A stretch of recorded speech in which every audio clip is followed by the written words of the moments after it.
What happens if we just go? We return you to your regularly scheduled programming.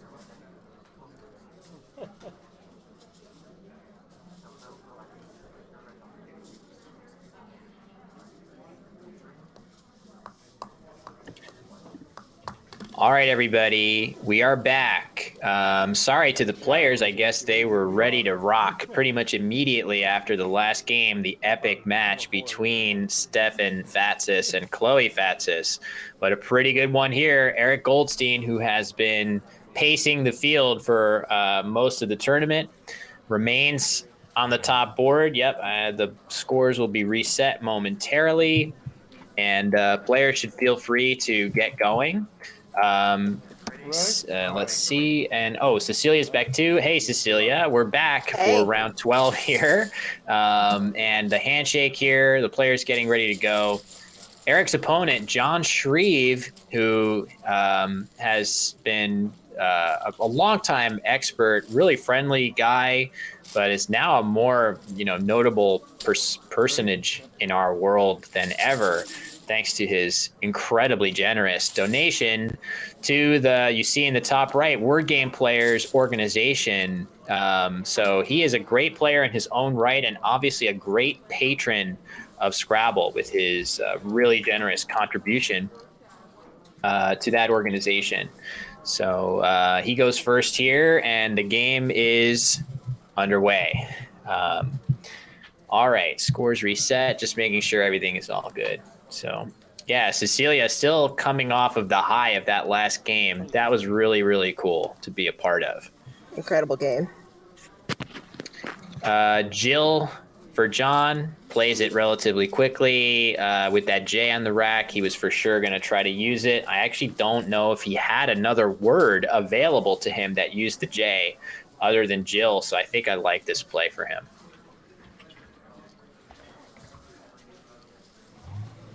So over to Eric, who has been very impressive in his own right. Let's get a quick, I'm going to give you guys a quick standings overview here.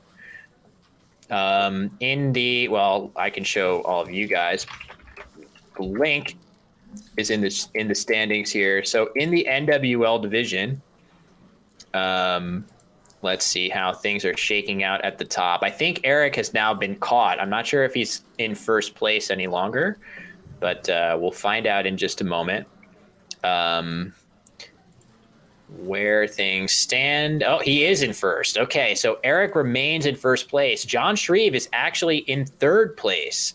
His 8-3 record with a 924 spread, a humongous cumulative margin of victory for John. So this is a matchup between the current number 1 and number 3 players in the NWL division. Pretty nice. Joey Krafchick, who we've seen a couple of times now, in second place. And Josh Sokol, extra typo, in fourth, and fifth place is Jackson Smiley. So a lot of regulars, a lot of familiar faces.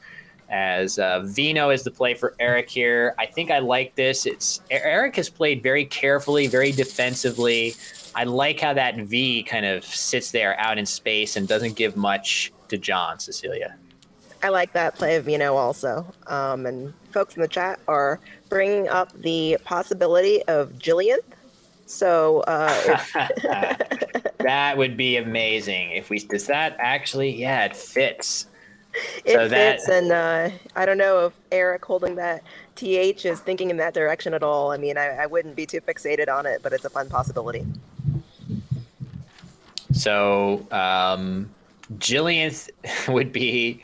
I see a couple other Jill extensions that will not be playable here, nor would I have ever imagined. Oh my God! Look at all of these, anti-women words that are showing up on the stream. First, we had the vagabond wench of Drazel.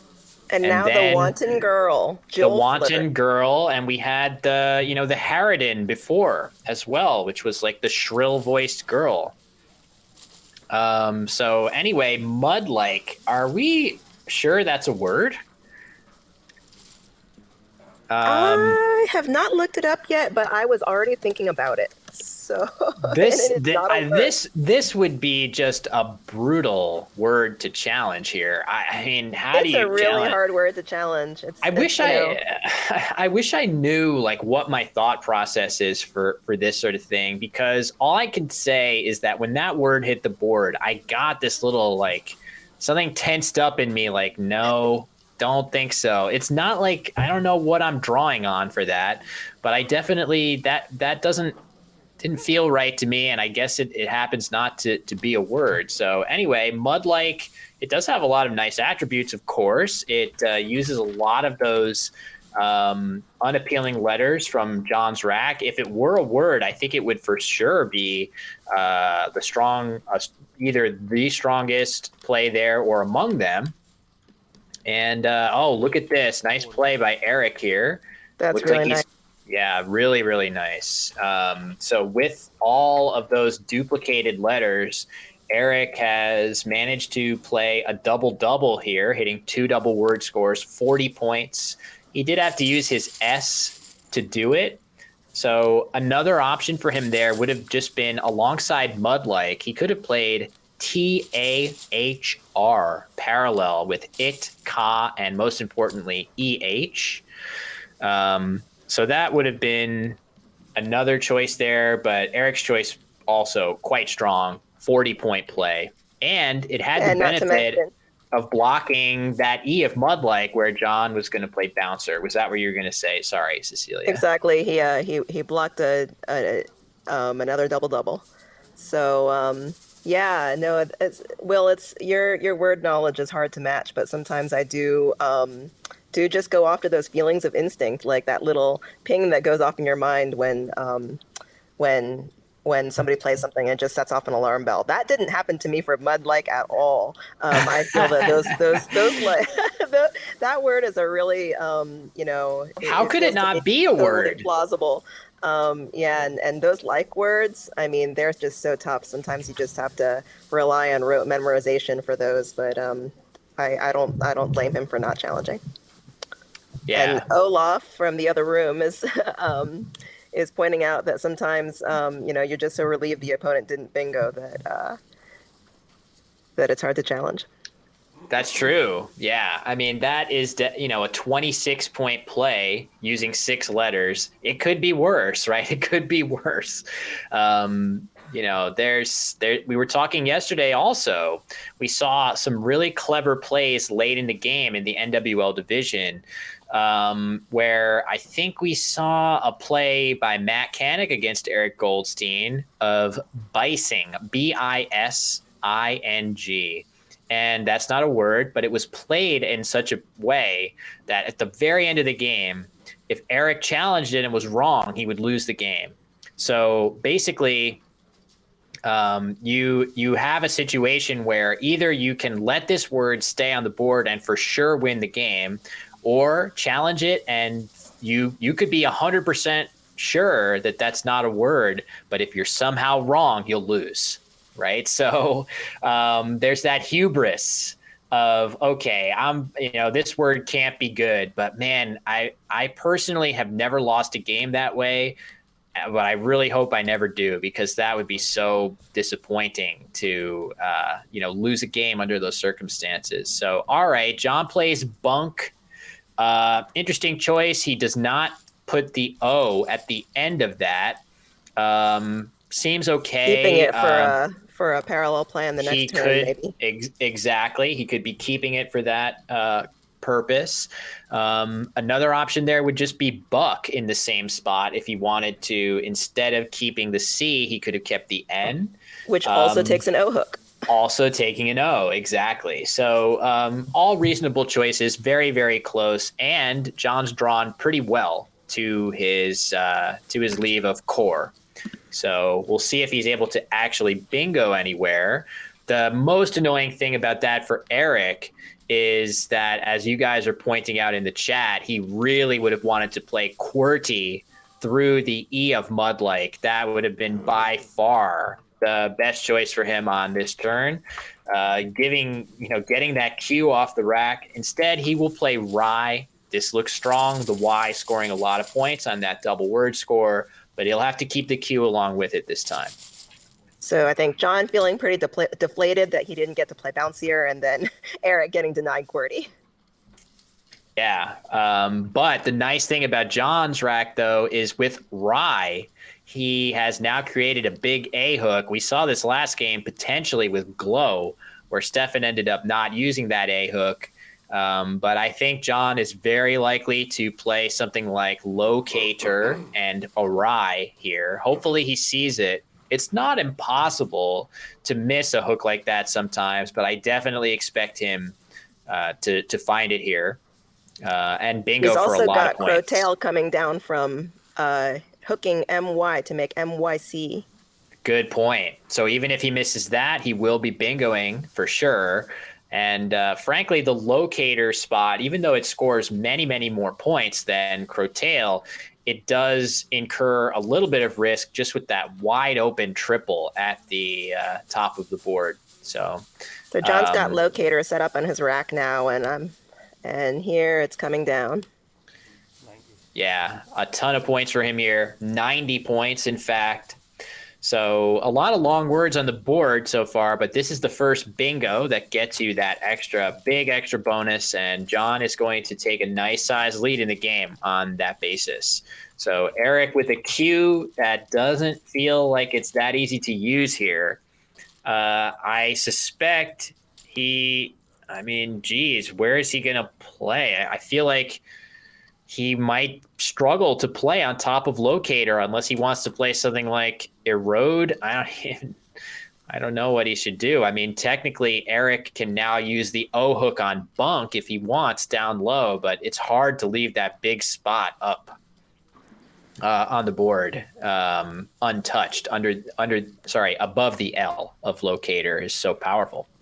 This is a really tough spot to be in. I don't love any of the possibilities. I would seriously consider actually playing in that Bunk spot for the points, maybe something like DORE, but obviously that has its problems. He's still stuck with the Q and then leaving that spot up top. He's thinking about Erode right now, which, kind of, I think that's decent. It takes away the spot. He leaves him QT, at the very worst, he's got QAT on the next turn through Chariot. So I think Erode is not. I agree with your instinct here. I definitely think it's warranted just because that spot is just so flexible. All you need is anything ending in an A or an E, and you're going to be able to play something really big on top of Locator, extending to the left across the board. So I'm a fan of playing Erode here. It's not great to keep the Q any longer than necessary, but there's just too much stuff that Jon can have that will hit you for really, really big scores that you need to neutralize now while you can. Agree. I think he's got to do it or something similar. I suspect he will. Eric has been very consistent with sort of denying his opponent those opportunities at any opportunity he can. Too many. I said that word a couple times, but we'll move on. So I think I think Erode is likely to come down. There it is. He's setting it up on his rack. So I like the idea here. Maybe he'll get some help for that Q, although you can see a couple U's on the board already. So here it comes. I'm a fan of this. It's not the play he wants to make here. It's not a play that's going to make him very happy, but some Scrabble positions do not have a play that's going to make you very happy, and you just have to pick from the best of a flawed group. So like that for him. So back over to Jon. He's got that H on his rack that maybe now is going to be his opportunity. Of course, Erode makes a really nice H spot, but he can't quite do anything great. And the play he's about to make looks awesome here. Oho and Bunko. So scores great. He does keep an S on his rack that Oho will not allow him to use, but he'll, I guess there's a big S hook with Locators and, of course, an S hook with ELS in the middle of the board at the top there. So he doesn't have to worry that much about that. But look And at Eric Eric. has now drawn 2 U's, not Yeah, just one. yeah, I was talking about how his odds of drawing a U were not actually that high because 2 U's were on the board, and there he goes and draws both of the remaining U's to pair with that Q. So he'll be able to do something with it now. An idea that I really like for him here would be potentially playing quote in the upper left of the board because he knows he has the last Oh, that's U. a great idea. I love So it. the fact that he would be putting a Q out in open space, normally you'd say, oh, geez, I don't want to do that. But if he just draws any combination that lets him play with if he draws aqua or, equine or equate or whatever, right?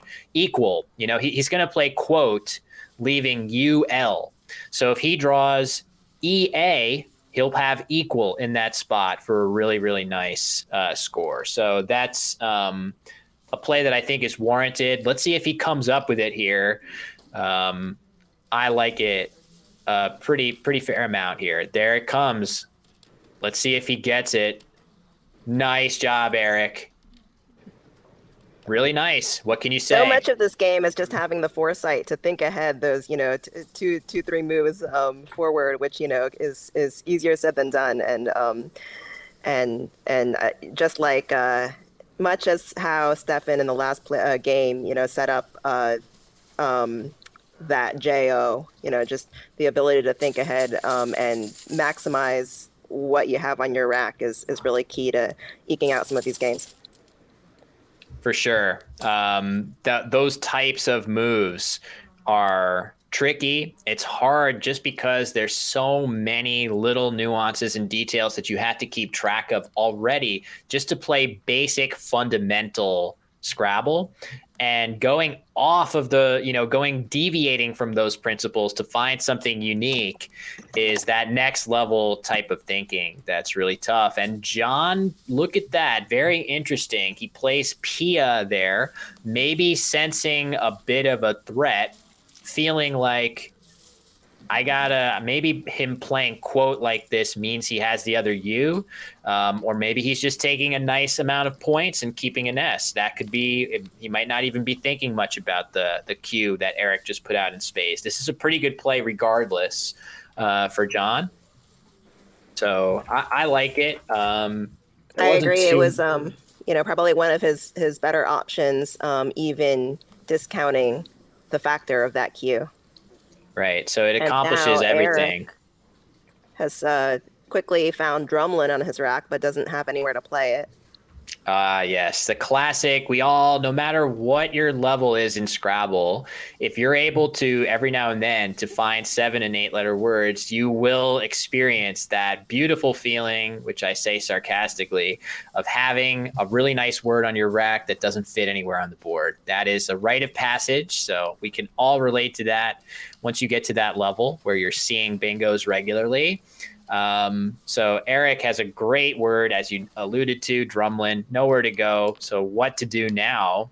Maybe just drum parallel to Oho, sort of opening the board a little bit. That could be reasonable. Eric is trailing, so he needs to be aggressive. Responsible aggression, which I think drum is fine. I don't think it's too crazy. Agree with you. It scores points. It improves his rack. It opens up 2 spots, but nothing that is going to be sure to hit him hard. So I like drum a lot. Yeah. As a former marching band kid, I always think that drumlin takes an E, which it does not. Yeah. How could drumline? Feels like I've heard that before as a word for sure. Isn't there a movie called Drumline? I don't even. I've heard that word many times. It should be in there, but amazingly it's not. Just drumlin. Drumlin pretty close in some ways to mud-like too. So a lot of the same letters in there. So yeah, we'll see. I do feel like there are other options here. It's worth noting that I don't think this is really that useful, but if Eric somehow doesn't have, that's nice, limb, that's a good play too. not opening quite so much, but scoring similarly well. I think that's reasonable too. 29 points for this. That's a nice John's, play. I was not looking in that spot. yeah, me neither, I in have to say I fact. still slightly prefer Drum. I think that Lim is definitely defensible, but I like what Drum does in terms of what it does to the board and his rack. For sure. It definitely creates more threats for Jon to worry about long term. I was going to say that the D, if Eric ever gets into a situation where he just wants to play just one of it, well, this might be it, actually. So he has, as Jon immediately just plays Yay in the upper right corner quickly. Jon's playing with good pace here. I think that was, again, reasonable. Jon is just taking his mid 20-point scores without opening anything new for Eric. But just want to point out the D can be dropped as a hook to quote that scores quite well if Eric just wants to bide his time and plop that D down there. 27 points as a hook to quoted and odd. So could be something he wants to consider now. Yeah, that's looking like a pretty good option. He doesn't have a lot else. Yeah, I would say that doesn't lead to, great outcomes for him. I don't think he has a ton of bingos that he can draw after that. So maybe he'll elect not to do that just because it doesn't really give him any chances of following up with a bingo. He has, you could draw into bingos that are going to struggle to fit on the board, like Tundras. So it looks like he's going to play Dern instead, not worry so much about playing up high. I think that's reasonable. I might have liked to see Rudd be played here instead, Rudd, for the simple reason that the leave is a lot better. NTS versus DTS feels like a pretty significant improvement. Yep. I But, like Dern there. I think that if he had played in that spot one turn earlier, that Jon would be harder pressed to control the board. Now that he's blocked off that locator hook, True. And just a hair in the wrong place for Kennedys. Exactly. Yeah. A 8-letter word through that N for Jon doesn't quite fit. So he'll have to come up with something else. The trick for Jon here is that it's hard to play through the N and score that many points and also not create some nice lane for Eric. So how would he do that? It's not clear. Certainly just looking, if you were not to worry at all about blocking these new lanes that Eric just created, which of course Jon should be worried about that. But if you were not to worry about it, the best score and leave play for Jon is definitely something like Wit or White at the top of the board with the W of awry making Yet up there. So there's a couple really nice options up there that score well and leave good tiles. But if you're Jon, I don't see how you can in good conscience leave the R and N of Dern open. So yeah, if you were Eric, White would be great. Yeah, for sure. So Eric's definitely sitting on some pretty powerful tiles here. He's gotten a blank, an X, 2 S's. So I feel like even though Eric is down in the scoreboard, Jon does have an S of his own, so that's good. If Eric tries to set his S's up, Jon may be able to counter that, but we'll see. This is a tricky move. The question is whether he's gonna try to maintain control of the board, be defensive, maybe play a medium like he has been, something that scores a medium amount and restricts Eric's options at the bottom of the board, even though he can't cut off everything. Or is he going to sort of switch gears and try to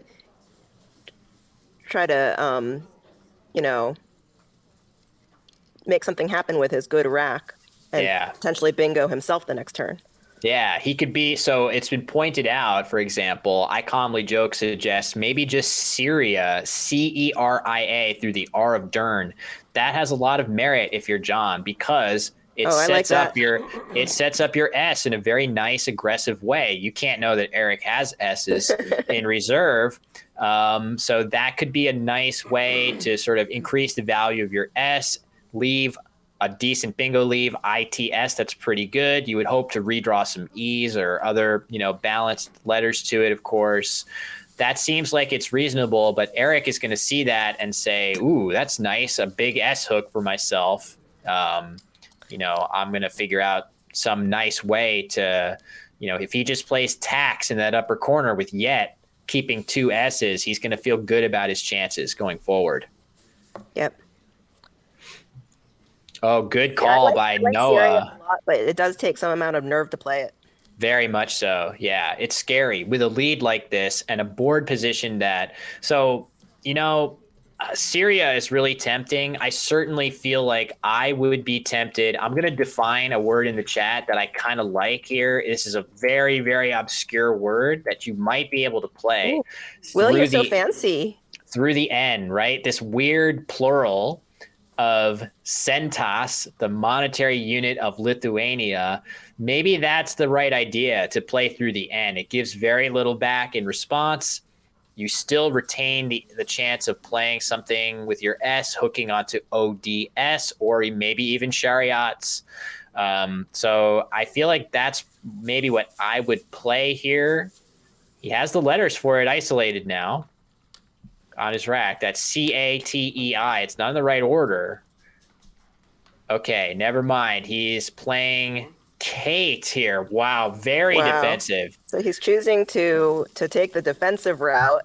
Well, it's keeping defensive. 2 eyes on his rack. It's defensive against certain things, but it's going to get crushed by a big X play here for Eric, right? He's going to play. Wow. He can play Sax there and Rex, and really just slam that spot. So I expect that. Yeah, here it comes immediately. Eric's instinct is that must be good. And look at John's rack of sniping. I don't know if that's going to fit anywhere, but dangerous. Both players are right on the brink of getting that next bingo down here. All right, let me catch up to the score. And just like maintaining focus in these games and being, aware of threats like the X is just something that can be so hard to maintain over 15, 20 games. So I feel for John there. And going back to your option of Sente, Will, that's an incredibly strong play. I think it's you don't usually see words like that coming down outside of players of your caliber, Will. One of those that those high probability 6s that can be so useful in the right situation. Yeah, I mean, otherwise. Thank you for saying that, but I might have just, depending on my mood, I might have just played wit or something there and just said like, all right, whatever. If you want to have some big play through the triple, you can have it, right? So if I'm in my full, like, I want to win this game and I want to be super defensive mode, then maybe I come up with Sente there. It was only when sort of saying like, well, what could I play through the end that doesn't really do much for my opponent? That's when I generated it as a choice. So I hope I'd be able to find that. So in any case, very tough to find over the board. Yeah, very John much so. has actually, considering the lead that he kept, he's drawn very nicely into sniping, which again doesn't have a home. Yeah, but it's suggested that maybe in the same spot where we had said wit would be played with yet, maybe he can play wing. If he feels really aggressive, he can play wing, setting up his S going down in that upper right corner of the board, making erg as well. So let's see. He doesn't play his G. That makes some sense to me. Also, not only does he not make a hook that Eric can use, but he also keeps the G together with his I and N, where it's actually pretty useful. So exactly, I think that's a good choice, but you would get 8 more points for the G, Cecilia. That's tempting. I would have put that G down, but I see the merits to just playing win. I calmly joke as mentioning the option or the possibility of aspiring, and then his PINGS leave works nicely under that Shariat. True, that's definitely true. I would be sorely tempted to pop that G in the corner there. You can see Jon, I don't know, I'm not sure I want to say this is karmic or anything like that, but he's drawn another G, which I'm sure he's now regretting in hindsight, which is definitely not the way to evaluate your Scrabble decisions, in hindsight only. So yeah, either way, Jon's rack is not so strong and Eric's is very strong, but Jon has the lead Jon's lost here. some of the momentum that he had here score wise, and so I wonder now if he's gonna sort of shift his approach of trying to sort of control the board in this very disciplined way. Yep. It is one of these game scores and positions where there's multiple ways you could go. You could go for the bingo. You could go for board control. It's all. This is really a matter of preference, how you like to play for both players, really. And you can see Eric playing off his V. This could have been an opportunity for him to plop that D down for quoted. Instead, he plays his V, and he may be following up with Roosted and Chariot, but Jon may be getting ready to play Figs there. I'm not sure. That would be great timing on his part. There it is. Wow. So that is just in the nick of time. Figs comes down, scoring pretty well. Note that he didn't play gifts in that spot. Please, let's not devolve into a debate about pronunciation of that word. But placing the F out in space, more difficult to bingo to an F than to a G by far. So that was definitely a calculated choice, I would say, by Jon to play Figs and not gifts. So that's not what Eric wants, Cecilia. He had Roosted and Chariots ready to go down. So what's he gonna do now? He's still in good shape. You could always plop that D in the corner of 27. It's always there for you if you want to keep scoring and try to draw into something. That's like your little insurance policy. I mean, it's a nice little spot. 27 points is a pretty good place to be patient and, try to draw a bingo somewhere else. I'm just imagining, like, if he does that, which it doesn't look like he's going to do. If he does, though, can he draw that many things to the N? I think he will, right? If he draws an I, he'll get Sorption. I'm sure there's a few other things like high probability draws. There are still a lot of E's to come. I think we could probably get the tracking up now. It's starting to become relevant. But let's say Eric plays off that D and draws an E. That's going to be a key situation. Yeah, he would have Mesotron to the N of Dern, right? So a lot of E's, a lot of I's. If you just play that D by itself, you have a lot of things that you can hit that will let you play to that N at the base of the board. You're making a compelling argument for it. Ostrakhan with an A. So there's definitely a few things. So what will he do? If he doesn't do that, let's imagine now, if he doesn't play off just the D in the corner, I do feel like Jon's going to try to block there, right? So it would be nice to have a backup plan too. Mm-hmm. Almost, do you ever get to play through the F of Figs? That doesn't feel very promising to put your hopes in that spot. It's going to be hard to bingo into an F in that position. So, I don't know. This is tough. Eric, it would be tempting to play through the F if there were, opening up possibilities on the left side of the board, if there were any feasible way to do it. Yeah. All right. I don't know. I mean, I think I might just, in this position, I guess I would probably just play off the D for 27 and just sort of put Jon to the test and see what he does, right? Does he come up with some way to, because it's not that possible to play stuff to the N that gives nothing back to your opponent, right? So you could play, if you're Jon, maybe you want to play begin there, right? Because the Uh-huh. B is hard to overlap, but even that gives some chance of getting overlap with an A for ab. So I don't know, maybe it's worrisome. Just playing off that D is worrisome because you give Jon a chance to play something defensive that really hurts your chances Exactly, of getting something but I think down. Will, you made the argument for quoted, and it's I don't see anything that Yeah, seems what nearly as good. else? What else? That's the problem. I just can't see anything else that gives you. I mean, there is a rationale for quoted, and it's just hard to find too many other plays that have as good of a plan in place, right? You're looking to find some move that gives you at least a plan of getting After back in quoted, is here. there any possible thing from the A? Very interesting. From the A of yay, Well, right? now Like, is that what you mean? Like something with yes, AS? exactly. Oh, geez. I don't know. Like at O. What if you fish an O and play for asteroid? That was mentioned earlier that when Oh, he was it? Oh, okay. when he dropped the V on Van, he may have been fishing for asteroid. Maybe he's Ah, maybe he's fixated on it and he's still going for it with playing DO, well, which definitely has its merits. I had actually looked at DO earlier and dismissed it, but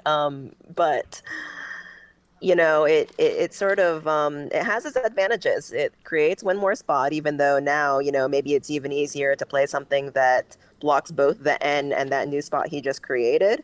yeah, But it that's does what I give him worry more about. flexibility for his rack and the potential of playing something from the A, even as faint as it may be.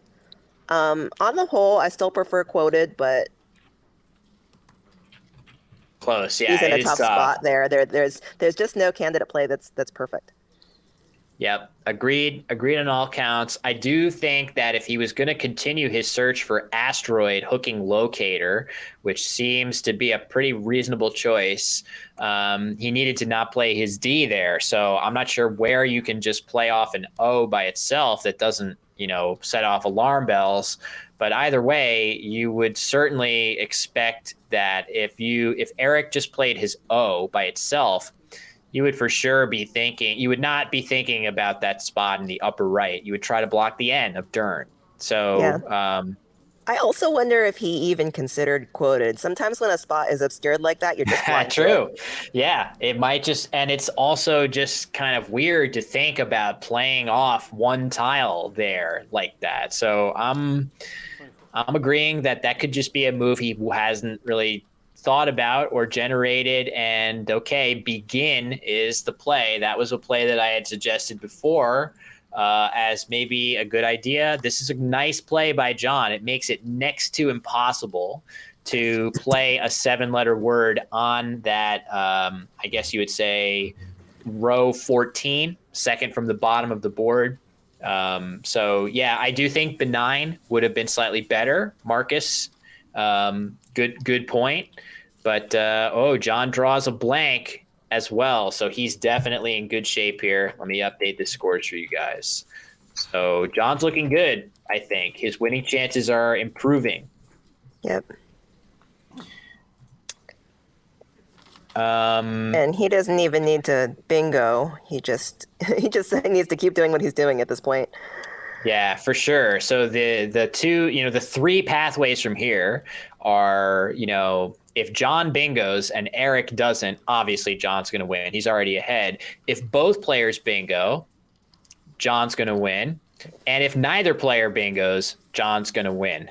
So I think the Jon only is way, sitting in that position where he knows that sorry to cut you off, Will, no worries.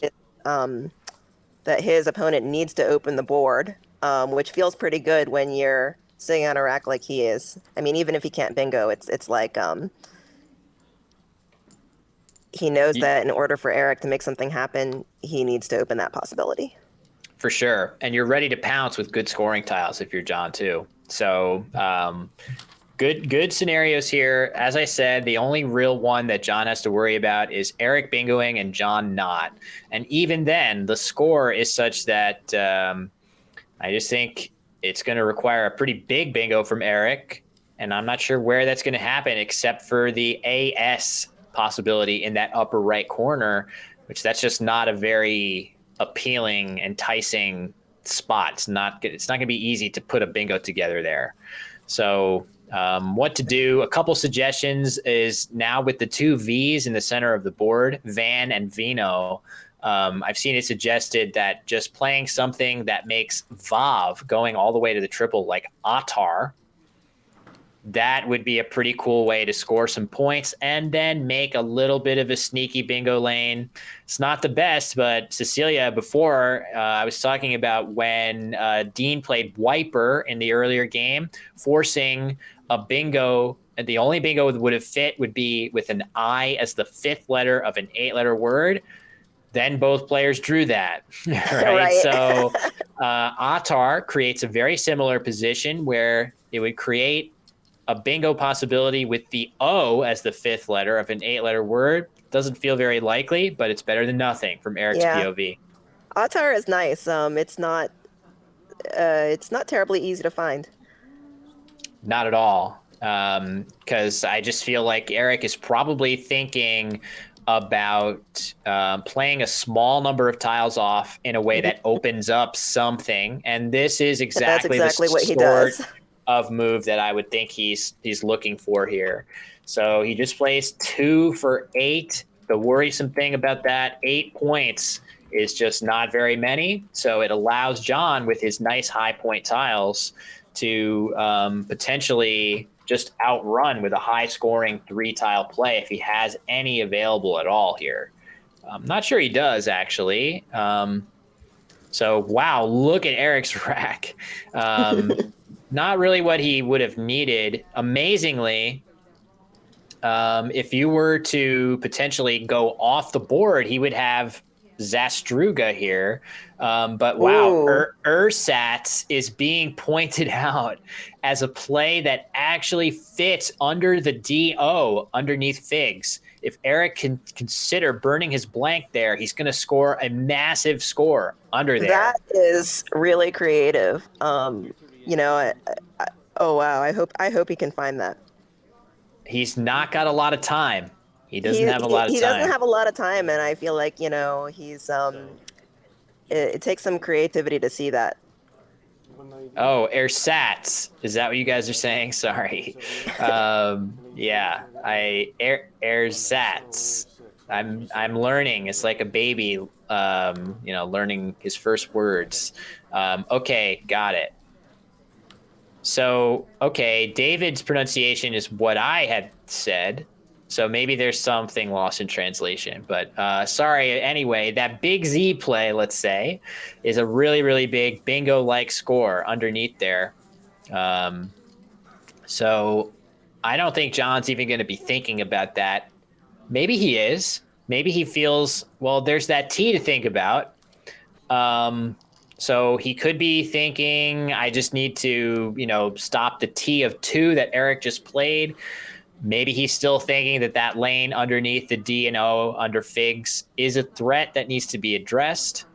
Hard to know where he's going to go. The bag looks pretty scary from Jon's perspective. Very much so. Yeah, very, very much.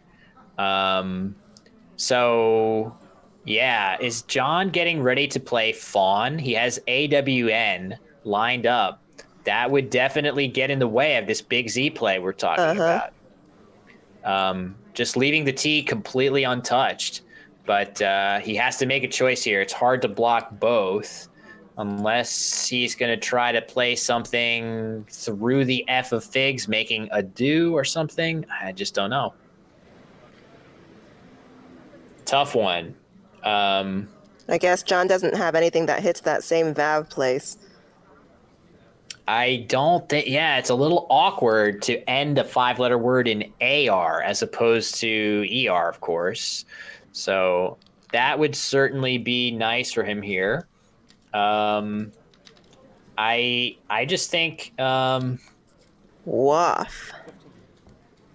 Waff is the play. This is So going to give, I mean, this might be okay. It feels crazy because Eric is definitely going to have, if he wants it, he's got a massive Z play along the triple, and he still has, I'm going to try again, ersatz. So that's pretty big. There's I saw at only, least 3 different pronunciations of it in the chat, so I wouldn't worry, Will. thank you, appreciate that. So, all right, let me see if I can update the tracking and everything from Eric's POV. I'm thinking, yeah, okay, it's correct now. So he's just gonna play grays here. I don't know. That doesn't feel like it scores quite enough. 62 points as opposed to the 76 he could get by playing the 6 lower down. Is it better? Yeah. Is it better to fish for something like Astragal? What an interesting idea to just dump the Z and fish for Astragal. That's really, really intriguing. But either way, his play is grays after all. So he's still in trouble here. He draws, looks like an E out of the bag. But I think Jon should easily have enough ammunition here with a lead already. You can see he's up by 18. I think all Jon has to do is score a reasonable number of points anywhere here, and he's going to outrun Eric. I'm not even sure where that would I know, be. just looking for a candidate play here. Like something with the R of awry. Could you just play like resin? Burn the blank and play resin. That seems okay. Yeah, I don't know. But I guess the real question is, like, what's the best Eric can do with his EST? Because if it's not very much, then I think Jon's going to be home free here. He's got rest up in the top right. Oh, okay. There you go. So that is definitely, so anything, I think he's got to block that area. Oh, he also has test as well off of the T of Chariots that scores pretty well. So there are 2 outplays that score decently well, but they only score in the 20s, and Jon's already up by that much. So my hunch is that Jon should be just fine here. I'm sure he's got both players not a ton of time, but enough to sort of do the math and figure out a couple of obvious plays. Yeah, I guess, I mean, what if Jon... just like... Sorry, go ahead, Cecilia. Even just hooking bunkos should be enough for him. That was exactly what I was going to say. Even just pines and bunkos, which I feel like it seems likely that he's going to do, even rest off of the R of Arai is not going to outscore that. So looks like Jon is going to hang on here. He was winning for much of the game, I would say. Eric got it. The closest that Eric got it was after sacks early in the game. That was where Eric was like right behind. He had the blank, but he never seemed able to. It seemed like Jon stayed just one step ahead. And frankly, kind of a vindication of Jon's strategy, right? Like Jon had the option to play wing instead of win. And that would have created this big S hook that would have been much easier to hit going forward. Instead, he played more defensively and took that option away. He played figs to block the S of Chariots right when Eric had roosted in that spot. So it seemed he didn't really shift his approach the whole game. He's very consistent with the tactics that he seemed to take. For sure. And I think it's kind of paid off here because Eric had a lot of good racks toward the end of this game, but was never able to get that bingo down that would have vaulted him back into the lead. So, all right, let's see. Jon, whoa, what is he thinking? Oh. Is that a winning play still? Is that enough? That's surprising. It scores 17 points, but it gives Eric, I guess it's still barely wins according to what I have. That is a very surprising choice, but that was really immediately I had this, like I tensed up in my heart I just know. because I It's like, thought oh that no. John had a pretty easy opportunity to play Pines and Bunkos as you suggested, and now Eric is going to play Rest 21. and cut this gap. Sorry, I went too far in the score. Let me go back here before Eric plays. Okay, he has played that now. So we will finish off the score of the game at 370 to 366. Wow, very, very close. Another incredibly tight game. Just squeaking ahead, Jon Shreve at the very end. Both players finishing with exactly 58 seconds on their clocks. Wow, very, very tactical, interesting game. Another really fun one, Cecilia. That was a treat to watch. Yeah. And here I see in the chat, ASU saying a couple weeks ago I went to my Scrabble club for the first time. I saw a sign in the library about it, so welcome. So Awesome. happy to have a newcomer here. Hopefully you're seeing some new possibilities for this game that keeps us all coming back. Someone else is saying recount. Yeah, I think that's mean, probably what's going on. I definitely would be doing that if I were in Eric's shoes.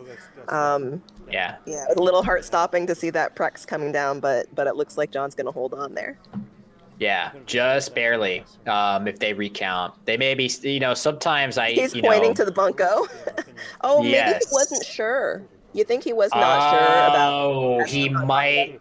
Yeah, he might have thought that it was an adjective, right? Like bunko or something like that, Yeah. right? So if you're not sure, it's hard to risk it, especially if John did the math and decided if I just play my P, that's the important tile to play, right? The P is three points. If John does not play his P there, it gives Eric 6 points when he goes out on his next turn. So that is the most important letter to play. Would have been nice to figure out a way to play a few more, but yeah, they're pointing out that spot. Oh my God, I can totally relate to that mentality of just being paranoid and risk averse and just thinking is there any way I can let this game slip out of my fingers? And so I think that's, if John was only 99% sure of bunko, that may have been what he was thinking. Yeah, don't want to snatch defeat from the jaws of victory there. So the outcome after ersatz is pretty simple because remember the spot where Eric played grays would have been untouched, so John could have easily played something like pinning or neep in that spot and scored really, really well. And would have easily won after ersatz as well. So Eric did not, snatch defeat from the jaws of victory there, even had he played that big play that we spotted, which I mispronounced again. He would still have lost to a pretty solid scoring play along the triple by John. So that looked like, I don't really know if I can go back and point to any particular move on Eric's part and say, this is the move that he lost the game. Seemed very, very well played on the whole by him. I mean, honestly, I feel like his biggest mistake was probably Dern, where he could have played Rudd instead, leaving NST instead of DST. Mm-hmm. And if you were to sort of carry that forward a few turns, it doesn't really make any difference there either, I don't think. If I change this D to an N, what happens? Nothing. So he wouldn't have had a bingo or anything different later in the game had he adjusted that play. So, yeah, Figs was the key play, says JL84. I definitely agree with that as the turning point. Nicely done by John to sniff out that threat. So, yeah, that's a pretty exciting way to end the morning. Man, we've just had pretty consistently amazing games so far at the Crescent City Cup. And that's going to do it for the 4 NWL morning games in this block. Cecilia, thank you so much for joining me in commentary for those games. I hope you enjoyed. It seems like we were both, on the edge of our seat for most of the time today. Absolutely. This was a lot of fun. 4 great games. And thanks so much for having me. I hope everybody, goes and gets some good po' boys. And that's it for me. So thanks, everyone. It's been fun. Yeah, and for me, I think just like the players, I'm going to take a lunch break. As you say, players can fill up on the beignets and po' boys and whatever else. And we will be back this afternoon with more. We're barely past the halfway point here. 12 rounds in the books.